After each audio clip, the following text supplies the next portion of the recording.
সাফিন, কি প্রতিদিন প্রতিদিন তুমি রুটি বানাও?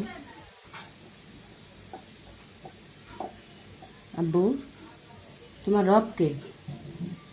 বলো তো, বলো। আল্লাহ। দিন দিন অক্ষর মোহাম্মদ।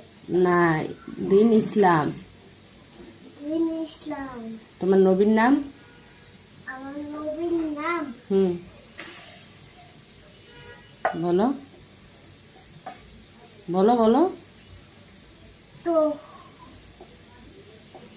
আমি তো বলবা না নবীর নামটা? আমি বলতে পারি বলো, না। বলো। রাত হয়ে গেছে, লাইট। রাত্র হয়েছে দেখে কি হয়েছে, বলো আগে। নবীর নাম বলো। বাবাই থাক, বলতে হইব না, রুটি বানাইতেই থাকো। তারপর বাজারে যাবো। ভাজিয়া দিতে হবে। তারপর